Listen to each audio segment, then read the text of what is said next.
धर्मक्षेत्रे कुरुक्षेत्रे समवेता युयुत्सवाः मामकाः पाण्डवाश्चैव किं कुर्वत् संजय।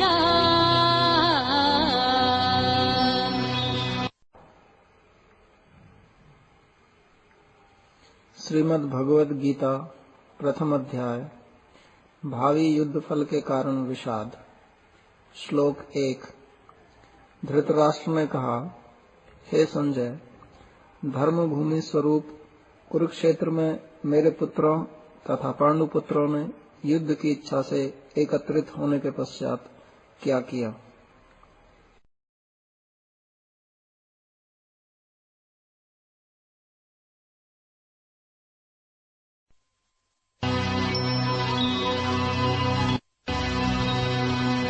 दृष्ट्वा तु पाण्डवानीकं व्यूढं दुर्योधनस्तदा आचार्यम् उपसंगम्य राजा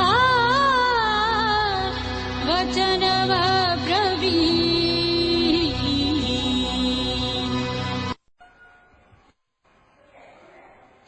श्लोक 2। संजय ने कहा, महाराज, पांडवों की सेना को व्यूहाकार में अवस्थित देखकर दुर्योधन ने द्रोणाचार्य के पास जाकर यह वचन कहा।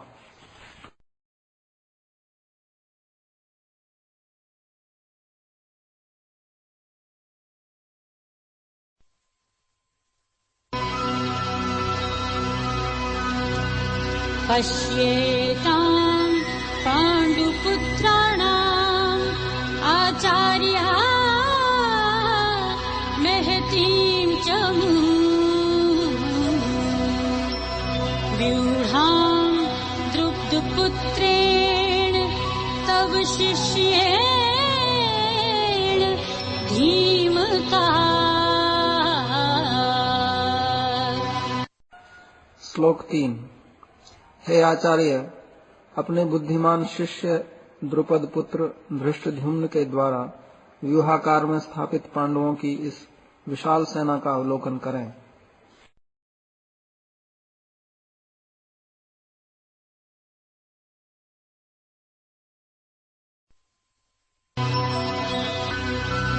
अत्र शूराः महेश्वासाः भीमार्जुन समायुधि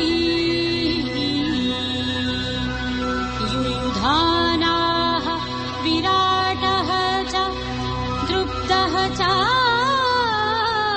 महारथाः। श्लोक 4। इस सेना में महाधनुर्धारी अर्जुन और भीम एवं उनके समान ही शूरवीर सात्यकी, विराट नरेश तथा महारथी द्रुपद आदि हैं।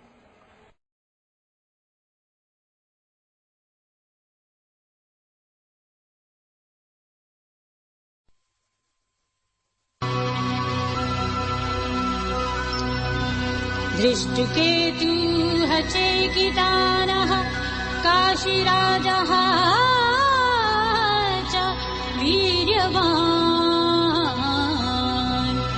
पुरुजित् कुन्तिभोजः च शैब्यः च नरपुङ्गवाः।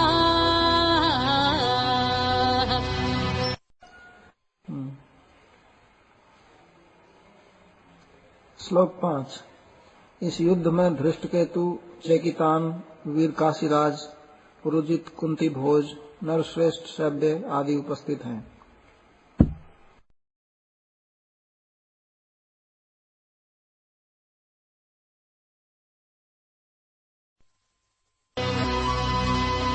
युधामन्युः च विक्रान्तः उत्तमौजा च वीर्यवान् सौभद्रः द्रौपदेयः च सर्वे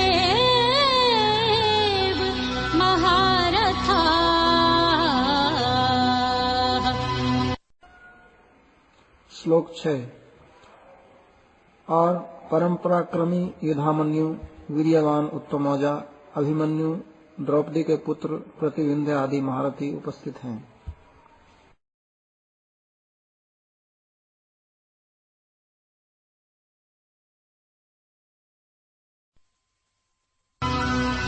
अस्माकं तु विशिष्टाये तान् निबोधा द्विजोत्तमा नायकाः मम सैन्यस्य संज्ञार्थं तान् ब्रवीमि ते।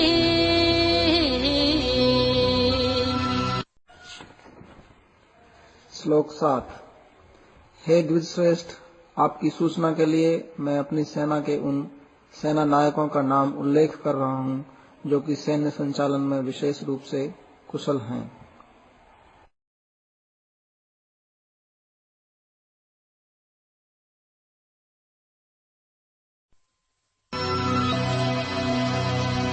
भवान् भीष्मः च कर्णः च कृपः च समितिञ्जयः अश्वत्थामः विकर्णः च सौमदत्तिः तथा एव च।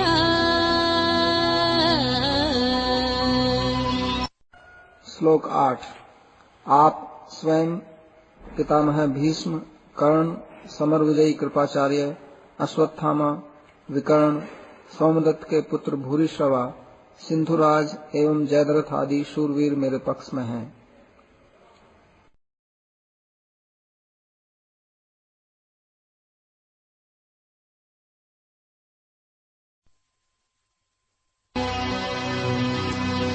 अन्ये च बहवः शूराः मदर्थे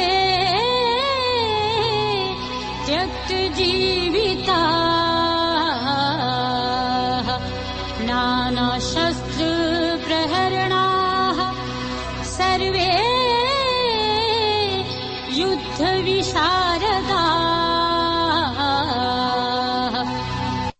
श्लोक 9।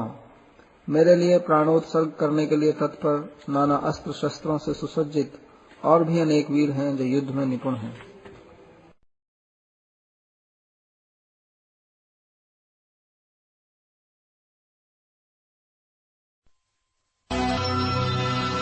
अपर्याप्तं तत् अस्माकं बलं भीष्माभिरक्षितम्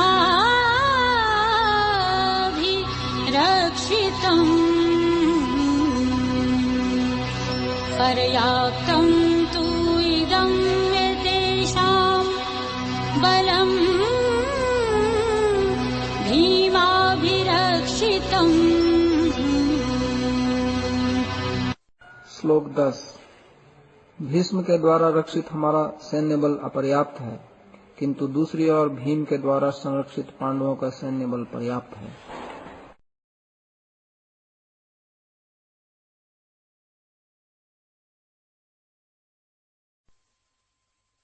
अयनेषु च सर्वेषु यथा भागम् अवस्थिताः भीष्मम् एव अभिरक्षन्तु भवन्तः सर्वे हि। श्लोक 11। अतएव सभी प्रवेश द्वारों पर अपने अपने निर्दिष्ट स्थानों पर स्थित होकर आप लोग पितामह भीष्म की ही सब प्रकार से रक्षा करें।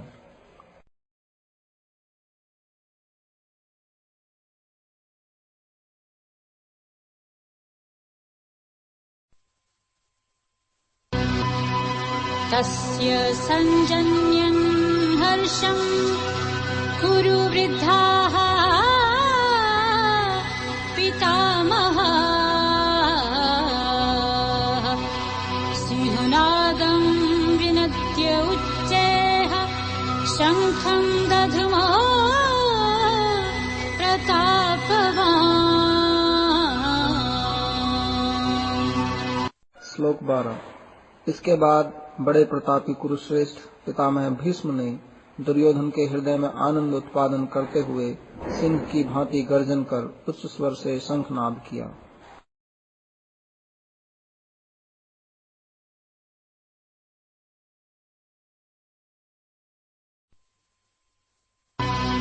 शङ्खाः च भैर्यः च पणवानक गोमुखाः सहसा एव अभ्यङ्गन्तः सः शब्दः तुमुनः अभवत्। श्लोक 13। अनंतर शंख, नगाड़े, ढोल, मृदंग और रणसिंगादि अनेक प्रकार के वाद्य यंत्र अचानक ही एक साथ बज उठे, जिससे अति भयंकर ध्वनि हुई।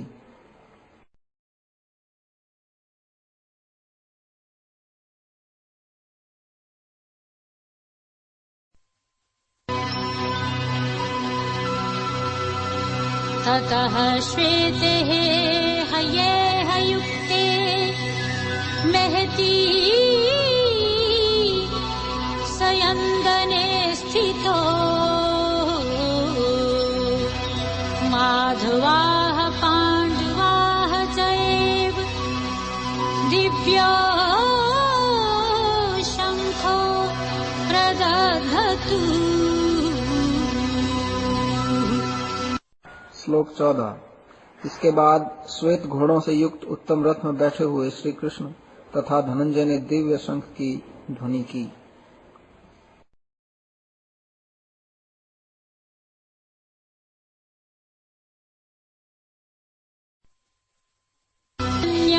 ऋषिकेशाः देवदत्तम्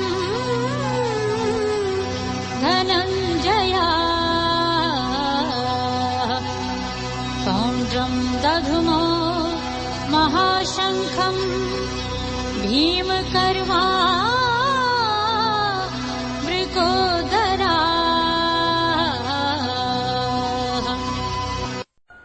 श्लोक 15।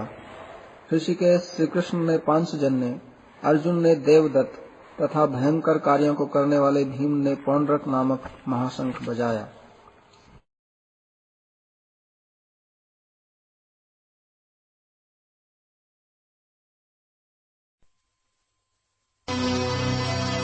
अनंत विजयं राजा कुन्तिपुत्रः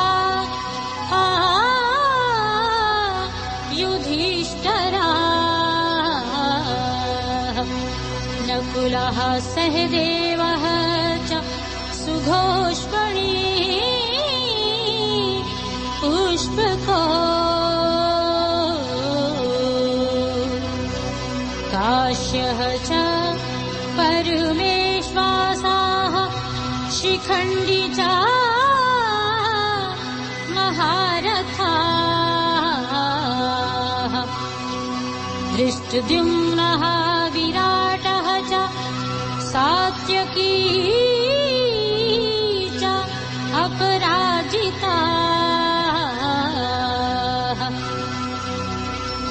द्रुप्तः द्रौपदेयाः च सर्वशाः पृथ्वीपते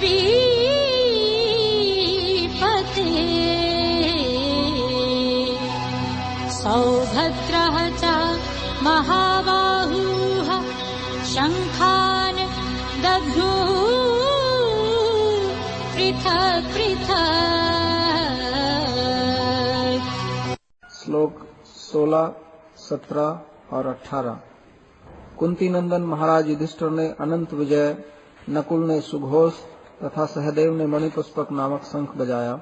हे धरणीपते धृतराष्ट्र, महाधनुर्धारी काशीराज, महारथी शिखंडी, धृष्टद्युम्न, विराटराज, अपराजय, सात्यकी, राजा द्रुपद, द्रौपदी के पुत्रों तथा सुभद्रा नंदन अभिमन्यु, इन सभी ने अपना अपना शंख बजाया।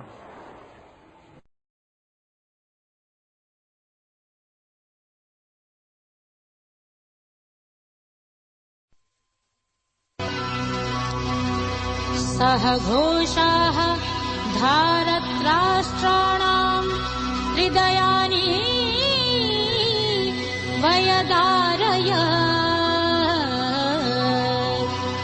नभः च पृथ्वीं च एव तुमलः व्यनुनादयन्। श्लोक 19। उस भयंकर शब्द ने आकाश और पृथ्वी को प्रतिध्वनित करते हुए धृतराष्ट्र पुत्रों के हृदयों को विदीर्ण कर दिया।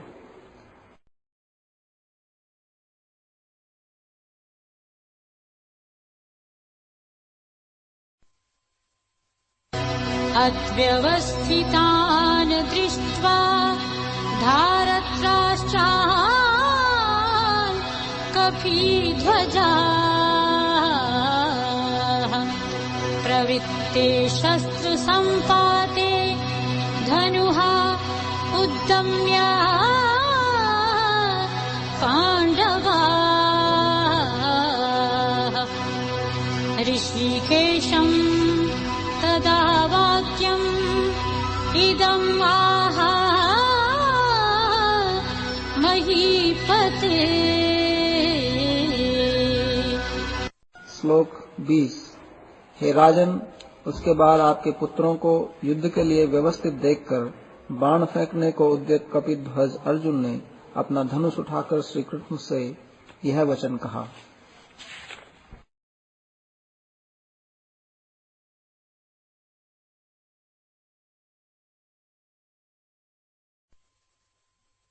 सैन्योः उभयोः मध्ये रथम्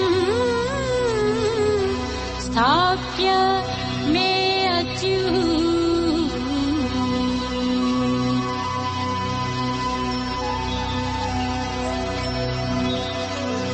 यावत् एतान् निरीक्षे अहम् योद्धुकामान् अवस्थितान् कैहाम्यासः योद्धव्यम् अस्मिन् समुद्यमे।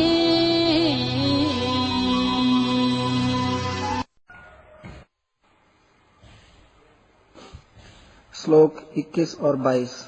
अर्जुन ने कहा, हे अच्युत, मैं जब तक युद्ध की अभिलाषा से खड़े हुए इन समस्त वीरों को अच्छी तरह देख न लूं, इस युद्ध में किन लोगों के साथ मुझे युद्ध करना होगा, तब तक आप मेरे रथ को दोनों सेनाओं के बीच में खड़ा करें।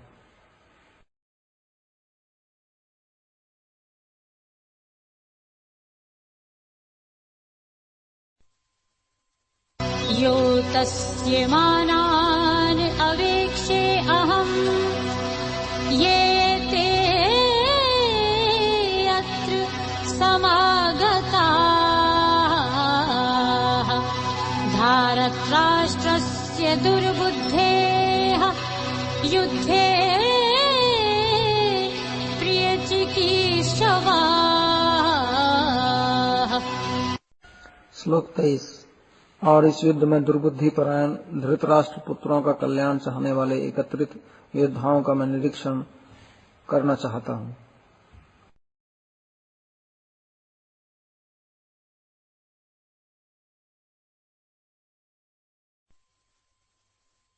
एवम् उक्त्वा ऋषिकेशः गुडाकेशेन भारत सेनयोः उभयोः मध्ये स्थापयित्वा रथोत्तमम्।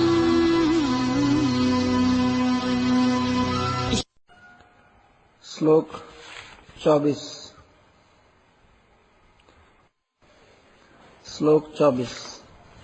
संजय ने कहा, हे भारत, गुडाकेश अर्जुन के द्वारा इस प्रकार कहे जाने पर श्री कृष्ण ने दोनों पक्षों की सेनाओं के बीच रथ को स्थापित किया।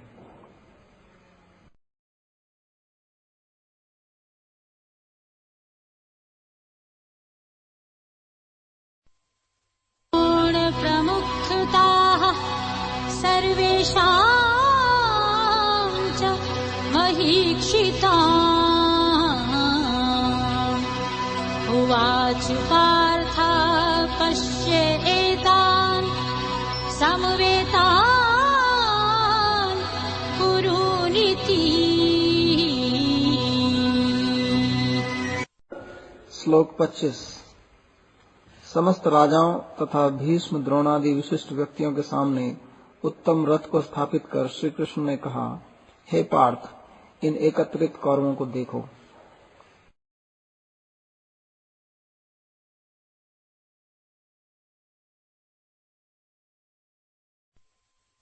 तत्र अक्षयत् स्थितान् पार्थः पितॄन्नथ पितामहान् आचार्यान् मातुलान् भ्रातॄन् पुत्रान् पौत्रान् सखीन् तथा श्वशुरान् सुहृद्या च एव सेन्यो उभयोऽपि।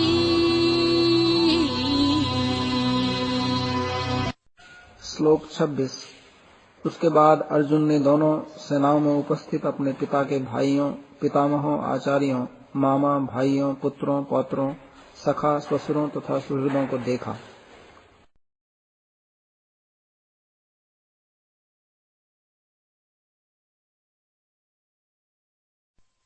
समीक्ष्य सह कौन्तेयः सर्वान् बन्धून् अवस्थितान् कृपया परया आविष्टाः विषीदन् इदम् अब्रवीत्। श्लोक 27।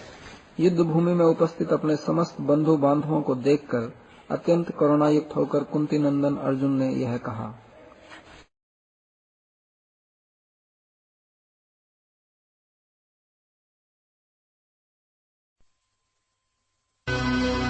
दृष्ट्वा इमं स्वजनं कृष्ण युयुत्सुं सम् उपस्थितम् सीदन्ति मम गात्राणि मुखं च परिशुष्यति। श्लोक 28। अर्जुन ने कहा, हे कृष्ण, युद्ध की आकांक्षा से एकत्रित इन स्वजन को देखकर मेरे अंग समूह स्थिर हो रहे हैं तथा मुख भी सूख रहा है।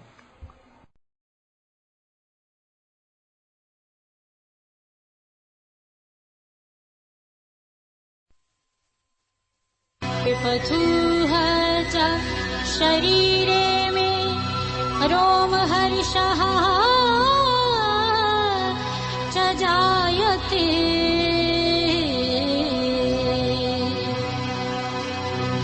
गाण्डीवं संस्थे हस्तात् त्वकः चायेव परिदह्यते। श्लोक 29। मेरे शरीर में कंप और रोमांच हो रहा है, हाथ से गांडीव स्खलित हो रहा है और त्वचा भी जल रही है।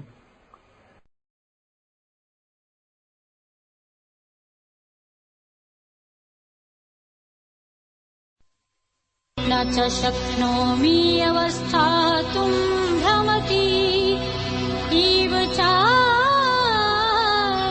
मे मनाः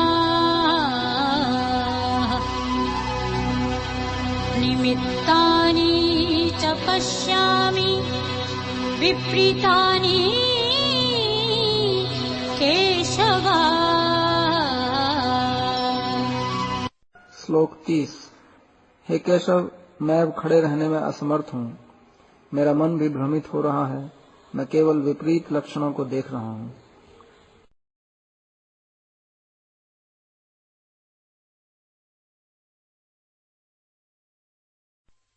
च श्रेयः अनुपश्यामि हत्वा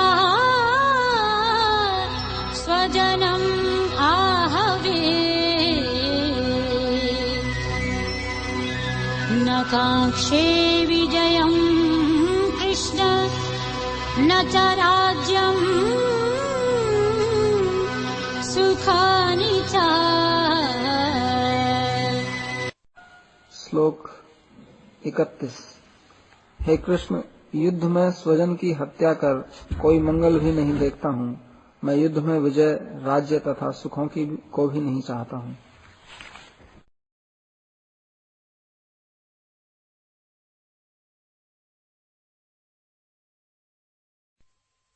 मनः राज्येन गोविन्द किं भोगे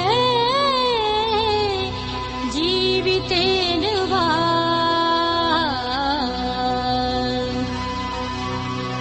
येषाम् अर्थे काङ्क्षितम् नः राज्यम्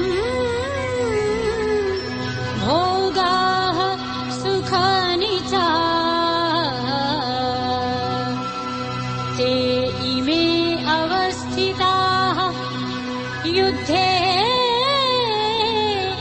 प्राणान् त्यक्त्वा धनानि च।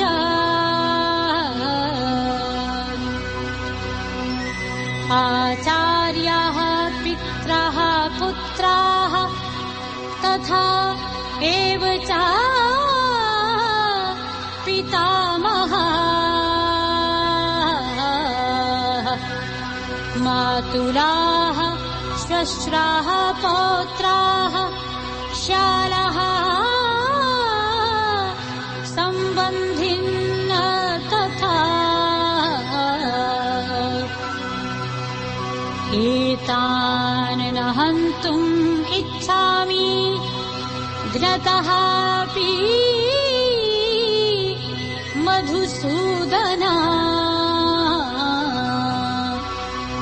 अपि त्रैलोक्ये राजस्य हेतोः किं नु मही कृते।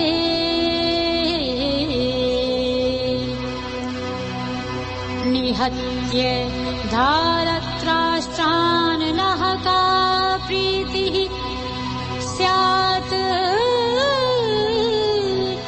जनार्दन। श्लोक 32, 33, 34 और 35। हे गोविंद, हमें राज्य, भोग तथा जीवन से क्या प्रयोजन है। जिनके लिए राज्य और सुख भोग इच्छित है वे सभी अर्थात आचार्य, पितृव्य, पुत्र, पितामह, मामा, ससुर, पौत्र, साले और संबंधी गण प्राण और धन देने के लिए तत्पर होकर मेरे समक्ष खड़े हैं। अतः हे मधुसूदन, यदि ये लोग मेरा वध भी कर डालें तथापि मैं इनकी हत्या करना नहीं चाहता। हे जनार्दन, इस पृथ्वी के लिए तो कहना ही क्या, तीनों लोकों के राजत्व के लिए भी धृतराष्ट्र के पुत्रों का वध करने से हमें क्या सुख प्राप्त होगा।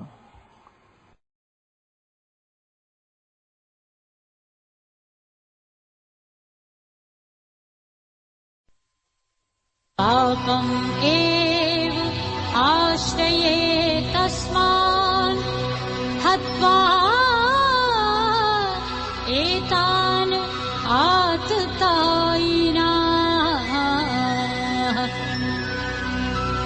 तस्मात् नः अर्हाः वयं हन्तुम् धारत्राष्ट्रान् स्वबान्धवान्।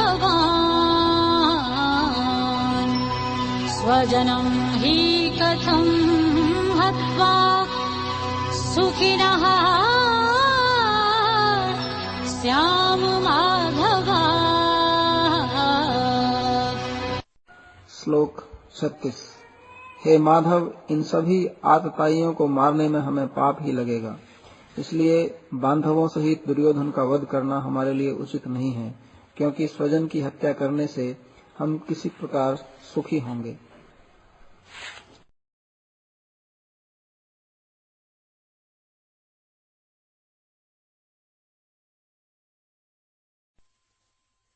यद्यपि एतेन पश्यन्ति लोभो पहत चेतसा कुलक्षय कृतं दोषं मित्रद्रोहे च पातकम् कथं न ज्ञेयम् अस्माभिः पापात् अस्मात् निवर्तितुम्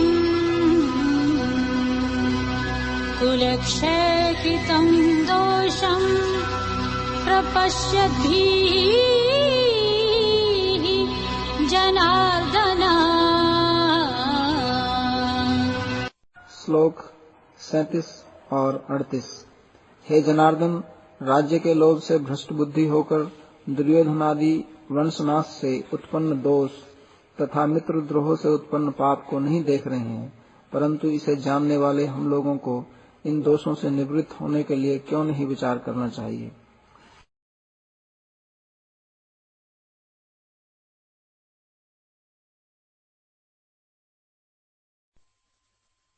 कुलक्षय प्रणश्यन्ति कुलधर्मा सनातना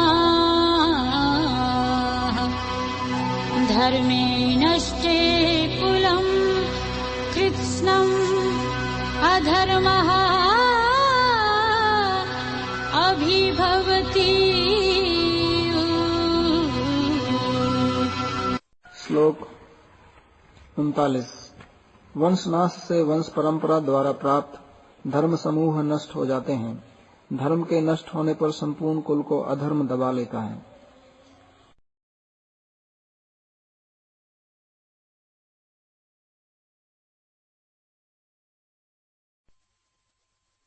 धर्माभिभवात् कृष्ण प्रदुष्यन्ति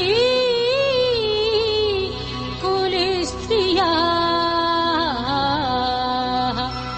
स्त्रीषु दुष्टासु वार्ष्णेय जायते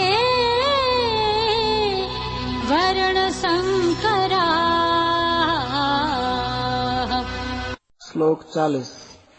हे कृष्ण, अधर्म के द्वारा कुल के अभिभूत होने पर कुल की स्त्रियां भ्रष्ट हो जाती हैं। हे वृष्णिवंशी, स्त्रियों के भ्रष्ट होने से वर्ण संकर की उत्पत्ति होती है।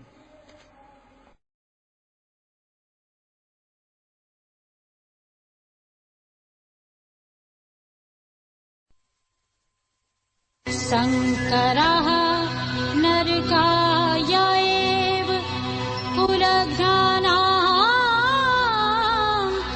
कुलस्य च पतन्ति पितरः हि येषां लुप्तपिण्डो दग्धक्रियाः। श्लोक 41। वर्ण संकर कुल घातियों को तथा कुल को नरक में ले जाता है। इनके पितृगण भी जलहीन तथा पिंडहीन होकर निश्चय ही पतित हो जाते हैं।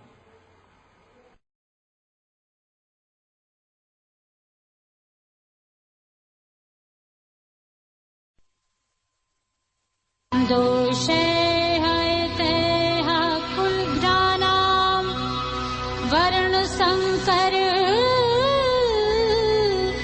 कारुके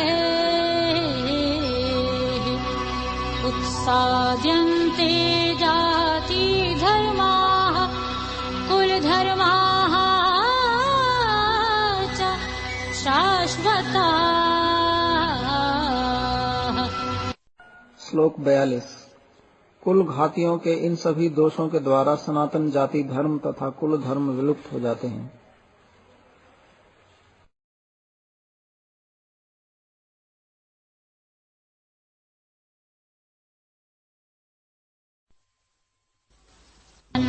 कुलधर्माणां मनुष्याणां जनार्दन नरके अनियतं वासः भवति इति अनुशुश्रुमा। श्लोक 43। हे जनार्दन, मैंने ऐसा सुना है कि कुल धर्म विहीन लोगों को अनंत काल तक नरक भोग करना पड़ता है।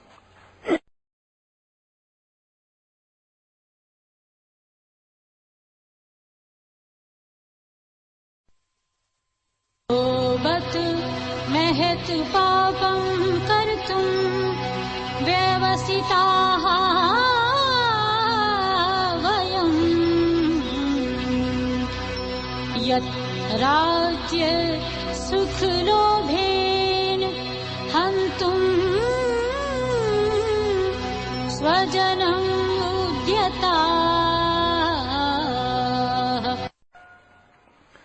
श्लोक 44। हाय, कितने खेद की बात है कि हम लोग राज्य सुख के लोभ से स्वजन की हत्या के लिए उद्यत हैं तथा यह महापाप करने को कृत संकल्प हैं।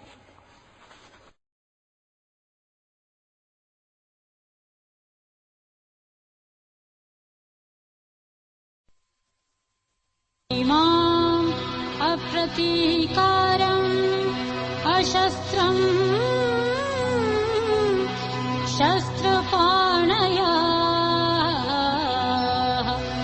धारत्राष्ट्राः रणे हन्तुः तत्मे क्षेमतरं भवेत्। श्लोक 45। यदि अस्त्र विहीन तथा आत्मरक्षा के लिए चेष्टा रहित मुझको शस्त्रधारी धृतराष्ट्र के पुत्रगण युद्ध में मार भी डालें तो भी यह मेरे लिए हितकर ही होगा।